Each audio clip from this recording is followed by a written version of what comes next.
আর বিজেপির রাজ্য সভাপতি সুকান্ত মজুমদারের মতে যোগ্য অযোগ্য বাছাই করা আগে দরকার। দেখুন কি বললেন বিজেপির রাজ্য সভাপতি সুকান্ত মজুমদার। সুপ্রিম কোর্টে 31শে ডিসেম্বর পর্যন্ত কাজ বহাল থাকবে।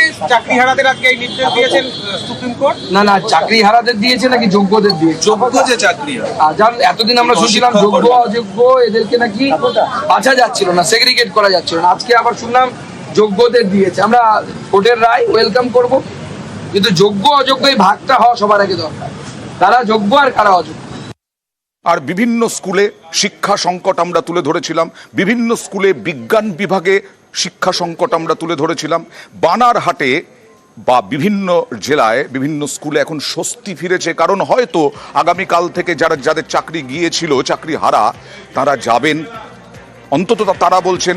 যেমন বানারহাটে একটি স্কুল, সেই স্কুলে বানারহাট উচ্চ মাধ্যমিক বিদ্যালয়ে একসঙ্গে 11 শিক্ষকের চাকরি যায়। গণিত, রসায়ন, অর্থনীতির ক্লাস শিখে ওঠে। 3 শিক্ষাকর্মীরও চাকরি যাওয়ায় বাড়ে সমস্যা।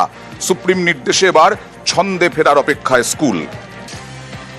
স্কুলে তো 14 জন শিক্ষক এবং শিক্ষাকর্মী মিলে তাদের চাকরি গিয়েছে। এর ফলে তোমাদের পড়াশোনায় কি সমস্যা হচ্ছে? হ্যাঁ, একটু তো হবেই সমস্যা। শিক্ষক তো অনেক চলে গেছে না, সমস্যা হবে একটু। তাতে কি ক্লাসের শিক্ষকরা সঠিকভাবে আসছেন না? ক্লাস ভালো করে হচ্ছে না। তোমরা কি চাও? শিক্ষকরা আরো আসে, আমাদের ক্লাস ভালো করে হোক। আমার স্কুলে 11 জনের চাকরি গিয়েছিল। মহামান্য সুপ্রিম কোর্টের এই রায়ের ফলে তারা আবার স্কুলে আসবেন, তারা দৈনন্দিন পঠন পাঠনে অংশগ্রহণ করবেন। এক কথায় আমাদের স্কুলের পঠন ছাত্রছাত্রীদের দিক থেকে এক বিরাট স্বস্তি। স্কুল চালাতে আপাতত আর কোনো অসুবিধা থাকবে না। এই মুহূর্তে তো এটা একটা বিরাট স্কুলগুলোর পক্ষে, শুধু আমার স্কুল কেন, অসংখ্য স্কুলের পক্ষে একটা স্বস্তিজনক বিষয়। আর দেখুন ধূপগুড়ির ঘোষপাড়া জুনিয়র হাই স্কুল, সেই স্কুলের অবস্থা দেখুন, সেখানে ঝোপঝাড়ে ভরে গেছে, কারণ স্কুল বন্ধ হয়ে গেছে। কেন স্কুল বন্ধ হয়েছে? একজন শিক্ষক, তিনি মাসখানেক আগে মারা যান। একজন শিক্ষাকর্মী ছিলেন, তিনি স্কুল খুলতেন, কিন্তু সেই শিক্ষাকর্মী চাকরি নেই। বর্তমানে কোনো স্কুলে শিক্ষক নেই, শিক্ষাকর্মী নেই। স্কুলের তালা খুলতে মৌখিকভাবে এক শিক্ষিকাকে পাঠানো হয়, তাতেও ভরসা পাননি অভিভাবকরা। পড়ুয়াদের নিয়ে চলে গেলেন অভিভাবকরা, আর তাই স্কুল বন্ধ হয়ে গেল। ছাত্ররা আছে কি না? কি কারণে? কি কারণে এখন মাস্টার মশাই নাই জন্য নাকি। ছাত্ররা যে কয়েকজন ছিল তাদেরকে কি করা হয়েছে? গার্জেন বললো আমার তো ছেলে মেয়ের ভালো মন্দ আছে, পরীক্ষাটা দিতে হবে, সেই জন্য কি অন্য স্কুলে নিয়ে গেছে? স্কুলে নিয়ে নিছে। এই স্কুলে কি তাহলে একটাও ছাত্র নাই এখনো? একজন আছে, একজনের তো আসেই না। তাহলে কি বন্ধই বলা চলে স্কুল? হ্যাঁ, কি বলবো, মাস্টারমশাইও নেই। মাস্টার মশাই নাই। এবার এখানে মিড ডে মিলও তো হচ্ছে না, তাহলে হচ্ছে না। সমস্যা হচ্ছে যে ছোট ছোট বাচ্চাদের ভবিষ্যতে খারাপ হচ্ছে। আমরা চাই স্কুলটা যেন আবার খুলে, তাহলে আশা করি ভবিষ্যতে বাচ্চাদের খুব ভালো হবে। যে ছাত্ররা এখানে পড়াশোনা করতে তারা এখন কোথায় গিয়েছে? তাহলে কি অন্য স্কুল? তারা অন্য স্কুলে এখন পড়াশোনা করছে। কি কারণে? মাস্টার নেই বলে? মাস্টার নেই, বন্ধ, তালা খোলারই তো লোক নেই।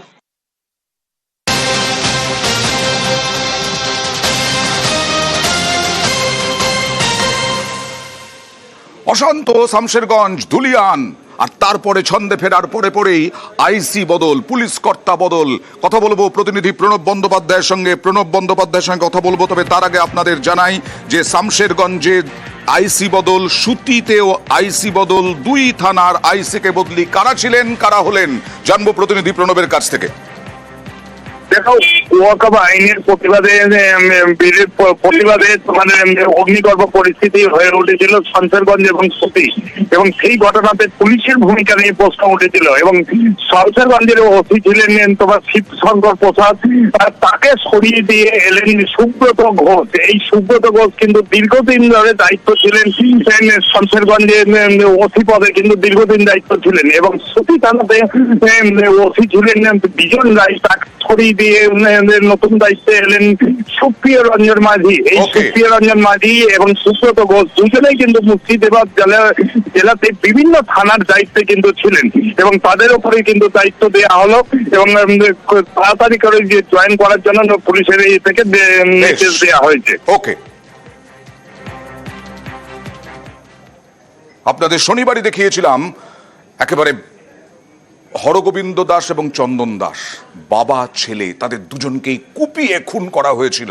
সেই খুনের ঘটনার তদন্তে সিট গঠন হয়েছে। এই অশান্তির তদন্তেই আজকে সিটের তদন্তকারীরা তারা গেলেন ওই দুই নিহতের বাড়িতে। এছাড়াও মুর্শিদাবাদের ক্ষতিগ্রস্ত এলাকা পরিদর্শনে সিটের আধিকারিকরা ক্ষতিগ্রস্ত পরিবারগুলির সঙ্গে কথা তদন্তকারীদের। হরগোবিন্দ দাস এবং চন্দন দাস একদল দুষ্কৃতীর হামলায় নিহত হন। সেই কেসে ইতিমধ্যেই আমরা দুজনকে অ্যারেস্ট করেছিলাম দু একদিন আগে, কালু নাদাব এবং দিলদার নাদাব। অভিযান চালিয়ে আরও একজনকে আমরা গ্রেফতার করেছি। রাজ্য পুলিশের এসটিএফ তাকে গ্রেফতার করেছে সুতি থানা এলাকা থেকে, যার নাম ইনজামুল হক এবং বাড়ি জাফরাবাদে, যেখানে খুনটি হয়েছিল তার সংলগ্ন এলাকা শুলিপাড়া। প্রত্যক্ষভাবে ঘটনায় এই হত্যাকাণ্ডে নেতৃত্ব দিয়েছিল তার অন্যতম হচ্ছে এই ইনজামুল। যাতে তথ্য প্রমাণ পুলিশের হাতে না থাকে, যাতে সিসিটিভি ফুটেজ না পাওয়া যায়, তাই জন্য এলাকার এবং বাড়ির সংলগ্ন যেখানে যা সিসিটিভি ছিল তার বিদ্যুৎ সংযোগ বিচ্ছিন্ন করা এবং সেটাকে ড্যামেজ করার চেষ্টায় নেতৃত্ব দিয়েছিল এই ইনজামুল। এই ইনজামুলকে আমরা গ্রেফতার করেছি। একাধিক প্রশ্ন, কি করে হয়ে উঠলো, কি করে হামলা হলো, কি করে ভাঙচুর হলো, লুটপাট হলো মুর্শিদাবাদে শামশেরগঞ্জ ধুলিয়ানে। প্রশ্ন উঠছে তৃণমূলেরই একাধিক বিধায়ক সাংসদের বাড়ি ওই এলাকাতেই, কয়েকশো মিটারের মধ্যে। তারা কি নিচুতলার কর্মীদের থেকে কোনো খবর পেলেন না? তাদের সঙ্গে কি তৃণমূল কর্মীদের কোনো যোগাযোগ নেই? একবারে কমিউনিকেশনের অভাব? প্রশ্ন।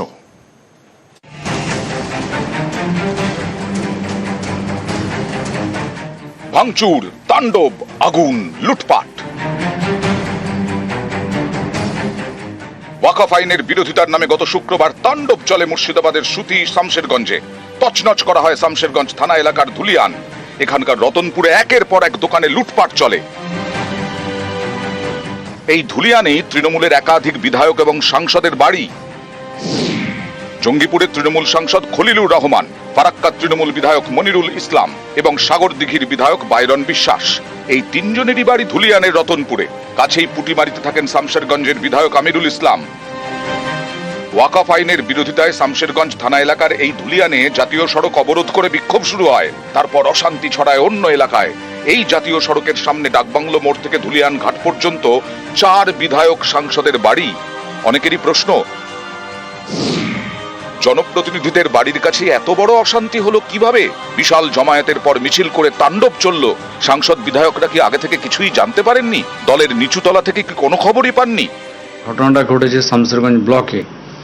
আজ বাইরে থেকে তারা অন্য জেলা থেকে এসছে এমনটা নয়। সাংগঠনিকভাবে আমাদের কাছে কোনো খবর ছিল না। আমাদের কাছে কেউ খবরও দেয়নি যে কি আজকে এই প্রোগ্রাম হবে। নিচুতলার নেতারা চেষ্টা করেছে। আমাদের কাছে কোনো রকম এরকম খবর আসলে এটা ঘটনা আমরা হতেই দিতাম না কোনো মতে। হঠাৎ করে কোথা থেকে যে এত স্রোতের মতো 10-12 হাজার বাচ্চারা আন্ডার 20 সবাই একদম মনে হচ্ছে ট্রেনিং করে পাঠানো হয়েছে। ব্যর্থতা ঠিক বলা ঠিকও ভুলও দুটোই আর কি। 2023-এ সাগরদিঘি বিধানসভা কেন্দ্রের উপনির্বাচনে কংগ্রেসের টিকিটে জেতেন বাইরন বিশ্বাস, পরে তৃণমূলে যোগ দেন। 2021-এর বিধানসভাই হোক বা 2024-এর লোকসভা নির্বাচন, মুর্শিদাবাদ জেলাতে তৃণমূল কংগ্রেসের ফল ছিল যথেষ্ট ভালো। তবে অনেকেই মনে করছেন বর্তমান অবস্থাতে দাঁড়িয়ে কোথাও কি গিয়ে যারা নেতারা রয়েছেন তার সঙ্গে যে সমস্ত কর্মীরা থাকেন, বিশেষ করে যারা নিচুতলার ব্লক বা টাউনের ক্ষেত্রে কাজ করেন, ফল ভালো হওয়ার কারণে তাদের কি কোথাও অতিরিক্ত আত্মবিশ্বাস জন্মে গিয়েছিল, যে কারণে আসলে নিজের এলাকাতে বা তারা যে ব্লকে বা টাউনে থাকেন সেখানে ঠিক কী হতে চলেছে সেখান থেকে দূরে সরে যাচ্ছেন। যথাযথভাবে রাজনৈতিক দলগুলোর কাছে নিজেদের যে পলিটিক্যাল ইন্টেলিজেন্স ইনপুট থাকে তা না আসাটাই কি কারণ হয়ে দাঁড়াচ্ছে, যে কারণে বারবার এই ধরনের ঘটনা ঘটলেও কোনো আগাম আঁচ তারা পাচ্ছেন না। মুর্শিদাবাদ জেলায় ফারাক্কা, শামশেরগঞ্জ, কিন্তু এই দুই বিধানসভা আসন মালদা দক্ষিণ লোকসভা কেন্দ্রের মধ্যে পড়ে। এই দুই কেন্দ্রের বিধায়কই ধুলিয়ানের বাসিন্দা। তাদের বাড়ির কাছেই চলল তাণ্ডব, লুটপাট। তাদের বাড়িতেও হামলা হয় বলে অভিযোগ, কিন্তু এসবের কোনো আঁচই পাননি বিধায়করা। তাহলে কি তৃণমূল স্তরের সঙ্গে তৃণমূলের জনপ্রতিনিধিদের যোগাযোগ কমে গেছে? আমরা আজ পাইনি আরএসএস বিজেপি কিছু মুসলিম সম্প্রদায়ের মানুষকে উস্কানি দিয়েছে, সেটা আমরা বুঝতে পারিনি। আমি তো তৃণমূলের বিধায়ক, একজন মুসলিম, আমার বাড়ি কেন ভাঙচুর হবে? এমপি সাহেবের বাড়ি কেন ভাঙচুর হবে? বাইরন বিশ্বাসের বাড়ি কেন ভাঙচুর হবে? এখানে কোনো ব্যানার ছিল না। বাচ্চা বাচ্চা ছেলেদেরকে অর্থের বিনিময়ে এই সবগুলা করা হয়েছে। এই ঘটনাগুলো আমরা কখনোই কল্পনা করিনি, কখনোই ভাবিনি যে এরকম ঘটনা ঘটতে পারে। আমরা সবসময় ভ্রাতৃত্ববোধ, পারস্পরিক সহমর্মিতা, মৈত্রী এটা নিয়েই বড় হয়েছি। এই ওভার কনভিনিয়েন্সটাই হয়তো এটা আমাদেরকে এটা করেছে। যে কংগ্রেসেরও কাছে তো খবরটা থাকা উচিত। 1 বছর আগে ভোটে 15,000 ভোট এখানে লিড পেল, তাদের কাছে কেন এই খবরটা থাকলো না? অনেকেরই প্রশ্ন, জনপ্রতিনিধিদের কি নিজেদের এলাকাতেই জনসংযোগে ঘাটতি? বিধায়ক সাংসদদের সঙ্গে নিচুতলার নেতাকর্মীদের কি সেরকম যোগাযোগ নেই? তাই কি এত বড় গোলমালের কোনো আঁচ পাননি সাংসদ বিধায়করা? অনেকেরই প্রশ্ন, যারা নেতারা রয়েছেন তারা কি আদৌ জনসংযোগ যথাযথ করে উঠতে পারছেন? যদি পারতেন তাহলে নিচুতলায় কি ঘটছে, কি ঘটনা ঘটে চলেছে বা ঘটবে তার একটা আগাম আঁচ পেলে সতর্ক করা যেতে পারত সকলকেই, তাহলে হয়তো ধুলিয়ানের এই পরিস্থিতি এড়ানো যেতে পারত। ক্যামেরা অসিত দাসের সাথে আবির ঘোষাল, নিউজ 18 বাংলা, মুর্শিদাবাদ।